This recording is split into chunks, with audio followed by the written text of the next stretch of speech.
কলকাতার আরজিকর মেডিকেল কলেজে মহিলা চিকিৎসক খুন ও ধর্ষণের ঘটনাকে কেন্দ্র করে প্রতিবাদে উত্তাল হয়ে উঠেছে গোটা দেশ। স্বাধীনতার রাতে সারা দেশব্যাপী মেয়েরা রাত দখল করো, এই স্লোগানকে সামনে রেখে বিক্ষোভে সামিল হয়েছে। তারই অঙ্গ হিসেবে বুধবার রাতে রাজধানী আগরতলার স্বামী বিবেকানন্দ ময়দানের সামনে জমায়েত হয়েছে সকল অংশের মহিলারা। মেয়েদের সাথে প্রতিবাদে সামিল হয়েছে পুরুষরাও। মোমবাতি হাতে নিয়ে প্রতিবাদে গর্জে উঠেছে নারী সমাজ। পাশাপাশি এগিয়ে চলো ক্লাবের সামনে থেকেও এক প্রতিবাদ মিছিলের আয়োজন করা হয়।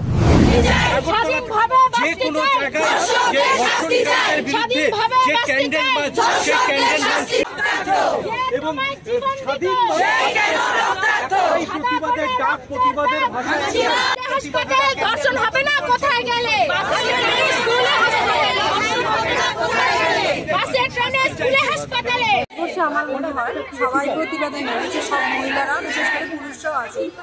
তো এটা দিয়েই বোঝা যাচ্ছে যে এখন আমরা ঘরে বসে থাকার নেই, বেরিয়ে আসতে হবে। আর এইরকম বিশ্রী ঘটনার দৃষ্টান্তমূলক শাস্তি আমরা সবাই চাই, কারণ দেখা যাচ্ছে সমাজে ছোট থেকে বৃদ্ধ সবাই এই ঘটনার সম্মুখীন হতে হচ্ছে। বারবার যাতে এটা রিপিট না হয় তার জন্য আজকে সব মহিলারা, সব পুরুষরা মাঠে নেমেছে।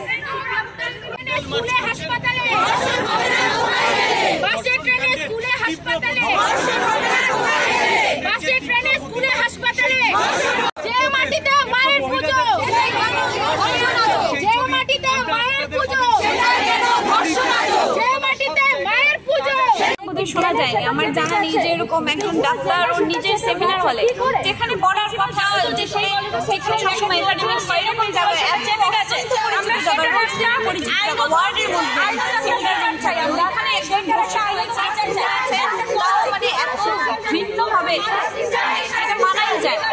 এক্ষুনি যে আমরা সত্যি আর সেফ হচ্ছে না, কোথাও সেফ রাস্তাঘাট নাই, এরকম ঘটনা হয়। এটা যদি নিজের কার্যালয়ে সেফ না, নিজের কার্যালয়ে আমরা নিজেকে সেফ করে করছি। দেখুন, আমাদের দেশে বিভিন্ন সময়ে এরকম ধর্ষণকারীদের এগেনস্টে আমরা মেয়েরা পথে নেমেছে, কিন্তু তারপরেও আমরা মেয়েরা নিরাপদ নই। আরজি করে আমরা রিসেন্ট যে ঘটনাটা হয়েছে, যে ডক্টর, যে ট্রেনি যে ডক্টর আছে, ওনার সাথে যে অপমানটা হয়েছে, যেভাবে ওনাকে মারা হয়েছে, সেটার বিরুদ্ধে আজকে আমরা পথে নেমেছি। শুধু এই মেয়েটি নয়, আমাদের মধ্যে এরকম এর মতো অনেক মেয়ে, নির্ভয়া হত্যাকাণ্ড আমরা জানি, এছাড়া আরো অনেক হত্যাকাণ্ড এরকমভাবে ধর্ষণকারীদের আমরা শাস্তি চাই। এরা যাতে এইভাবে দিনের পর দিন এইটা চলতে পারে না, সেই জন্য আজকে আমরা মেয়েরা সবাই মিলে পথে নেমেছি।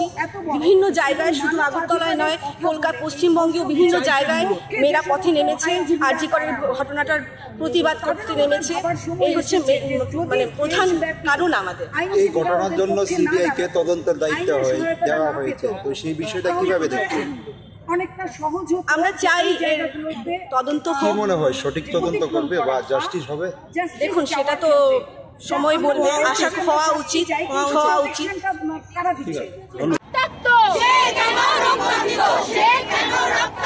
যে তোমায় জীবন দিত, সে কেন রক্তাক্ত? যে তোমার ধর্ষণ আছো, যে মাটিতে মায়ের পুজো, সেটাই কেন ধর্ষণ আছো? যে মাটিতে মায়ের পুজো। আপনি যে প্রশ্নটা আমায় করলেন সেটা নিশ্চয়ই একটা গুরুত্বপূর্ণ প্রশ্ন, কিন্তু আজকে যে আমরা এখানে এসেছি না, তার অন্যতম উদ্দেশ্যটা কিন্তু এই, যেন এই ধরনের প্রশ্ন আপনাদের না করতে হয়। কালকে দেখুন, আমার আজকে সারাদিন মনে হয়েছে মাথার উপর হাত রেখে আশীর্বাদ করার মতো বাবা কাকারাও তো রয়েছেন, হাত ধরে রাস্তায় এগিয়ে দেওয়ার মতো বন্ধু, ছোট ভাই, সমবয়সীরাও তো রয়েছে। তাহলে ওই পুরুষেরা থাকতে কি করে কিছু নৃশংস ঘটনা ঘটে যায়? এই রকমের নারকীয় হত্যাকাণ্ড কিভাবে ঘটে, কি করে? তাহলে ভালো পুরুষ মানুষ যারা, তারা কোথায় গেলেন? তারা কেন এগিয়ে আসবেন না আমাদের পাশে? আর দেখুন, বলছেন তো সংগ্রামটা কতক্ষণ চলবে? ততক্ষণই চলবে যতক্ষণ না একটা সুষ্ঠু বিচার হয়, যতক্ষণ না ভারতবর্ষের প্রত্যেকটা মেয়ে নিরাপদে ঘরে ফেরার সাহসটা বা এই কনফার্মেশনটা পায় যে হ্যাঁ, আমার ঘরে ফেরার জন্য আমার দাদার হাত ধরতে হবে না, আমার বাবার হাত ধরতে হবে না, আর তার ঘরে তার বাবা, তার মা নিশ্চিন্ত থাকবেন যে না, আমার মেয়ে বেরিয়েছে, ঘরে ফিরে আসবে সুস্থ শরীর। যে মেয়েরা আজকে আপনাদের সঙ্গে মানে যোগদান করেননি তাদের প্রতি কি বার্তা থাকবে? তাদের প্রতি আমার শুধু এইটুকুনি বলার যে ভয় পেও না, সমাজে ভালো মানুষ আছে, পুরুষ মাত্রই খারাপ নয়, ভালো পুরুষও আছে, তারা আছেন বলেই কিন্তু অনেক ক্ষেত্রে আমাদের সাপোর্ট হয়, ওনারা এগিয়ে আসেন, বন্ধুসুলভ ব্যবহার করেন, পিতৃসুলভ স্নেহ দেন, তাই না? তো তাদের প্রতি সম্মানটা থাকুক, কিন্তু যে পুরুষ অন্যায় করে তাদের প্রতি গর্জ আমাদের উঠতেই হবে। ভয় নয়, যাকে সম্মান করার তাকে আমরা মাথা নত করে সম্মান করব, কিন্তু যে সম্মানের যোগ্য নয় তার টুটি চেপেও আমরা ধরব। ধন্যবাদ।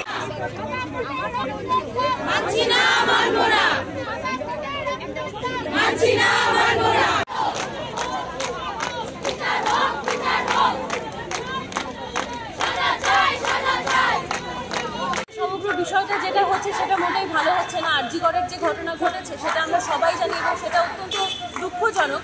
যেটা আমাদের এখানে অলরেডি স্লোগান চলছে যে যারা আমাদেরকে জীবন দান করে তারা কেন, তাদের সাদা কোট কেন রক্তাক্ত, একেবারেই ঠিক। এবং এই যে প্রশ্ন উঠছে যে এত রাতে একা কেন ছিল মেয়েটা, সেটা প্রশ্নটা ওঠার একেবারেই কথা নয়। কারণ রাত্রির বেলা যদি ছেলেরা যেতে পারে সেই হলে বা যে কোনোখানে, শহরের যে কোনো প্রান্তে, যে কোনো জায়গা, তাহলে একটা মেয়েরও সমান অধিকার থাকে যাওয়ার। মেয়েরা কেন যাবে না? শিক্ষাটা কেন বাড়ি থেকে শুরু হবে না? আমি মনে করি প্রতিটা মায়ের ছোটবেলা থেকে যখন সন্তানকে বড় করে তুলবে সেইভাবে শিক্ষা দেওয়া দরকার, সেইভাবে একটা ছেলেকে শিক্ষা গড়ে তোলা দরকার। কারণ ছেলেটা যখন তার মাকে যে দৃষ্টিতে দেখবে, সে যেন অন্য মহিলাকে বাড়ির মা, বোন, কাকি, জেঠি ওদের মতোই দৃষ্টিতে দেখে, তাহলেই বোধহয় সমাজ ভালোর দিকে এগিয়ে যাবে। এবং আইন আরও শক্ত করা দরকার যেন নারীরা সত্যি স্বাধীনভাবে বাঁচতে পারে। আগামীকাল স্বাধীনতা দিবস, কিন্তু আমার আজকে এই প্রশ্নটা সবার কাছে যে আদৌ কি আজকের দিনে দাঁড়িয়ে নারীরা স্বাধীন, বা নারীরা কতটা নিরাপদ আজকের শহরে দাঁড়িয়ে, আজকের রাতে দাঁড়িয়ে? কোথাও কি মনে হচ্ছে ম্যাডাম এই যে ধরনের শুধু আরজিকরের ঘটনা নয়, তার আগেও অনেক ধরনের এই ধরনের ইনসিডেন্ট হয়েছে, প্রতিবাদ হয়েছে, মানে আমাদের আপনার কি মনে হয় যে আইনটাকে কি আরও একটু শক্ত করলে ভালো হয়, যে এখানে ফাঁসির সাজা শোনানো হবে, যারা ধর্ষণকারী তারাও যাতে এই ধরনের কাজ থেকে মানে একদম দূরে চলে যায়, মানে মানুষের মধ্যে যেন একটা ভয় চলে আসে যে না আমি এই ধরনের কাজ করব না? একেবারে শাস্তিটা ঠিক এরকমই হওয়া দরকার। আমি মনে করি, আমি ব্যক্তিগতভাবে আমার কাছে যদি কখনো ক্ষমতা থাকতো তাহলে বোধহয় আমি এরকম শাস্তি দিতাম যে যে হাত দিয়ে একজন ধর্ষণ করবে সেই হাতটাকে কেটে ফেলে দেওয়া উচিত এবং তাকে সেই একটা হাত কেটে তাকে শহরে বাঁচতে দেওয়া উচিত। তুমি দেখো যে তুমি একটা হাত ছাড়ার কতটা কষ্ট নিয়ে বাঁচছো, কারণ তাকে যদি ফাঁসি দিয়ে দেওয়া হয়, তাকে যদি চিরতরে মুক্তি দিয়ে দেওয়া হয়, তাহলে সে ততটা কষ্ট পায় না যেটা একটা মেয়েকে ধর্ষণ করলে সেই মেয়েটা শুধুমাত্র ধর্ষণের সময়টা নয়, তারপরেও তার ফিরে আসতে, তার মানসিকভাবে রিকভার করতে অনেকটা সময় লাগে। এবং হয়তো বা কোনো মেয়ে হয়ও না এবং তার পরিবারের ওপরেও ভীষণ চাপ পড়ে, সেটা একটা মেয়ে সারা জীবন বয়ে নিয়ে যেতে হয়। তো আমি মনে করি মৃত্যুদণ্ড সেই শাস্তিটা একটা ধর্ষকের জন্য অত্যন্ত সুখে, তার চেয়ে তার যদি একটা অঙ্গ কেটে দেওয়া হয় কিংবা তাকে যদি তার একটা অঙ্গ বা একটা আঙুল এভাবে কেটে দিয়ে যদি তাকে শাস্তি দেওয়া হয়, সে যেন তিলে তিলে কষ্ট পায় এবং সে যে কষ্টটা দিয়েছে একটা মেয়েকে সেই কষ্টটা যেন সে অনুভব করে, তাহলে বোধহয় প্রকৃত শাস্তি হবে এবং এরকম আইন আসলে বোধহয় ধর্ষকরাও সচেতন হয়ে যাবে। ধন্যবাদ।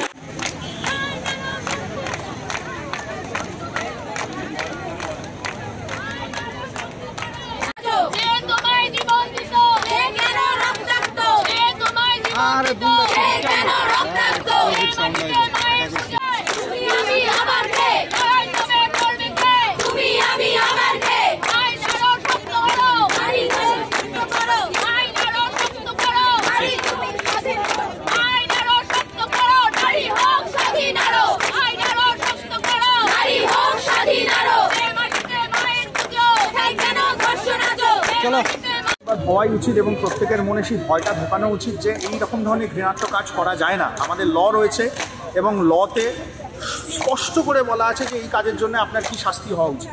কিন্তু প্রোটেস্ট এই কারণে যে যারা এই অন্যায়টি করার জন্য মনে মনে ভাবছেন, তারা দেখে নিন যে আপনাদের পেছনে কিন্তু এতগুলো মানুষ রয়েছে, আপনাদের দিকে তাকিয়ে রয়েছে।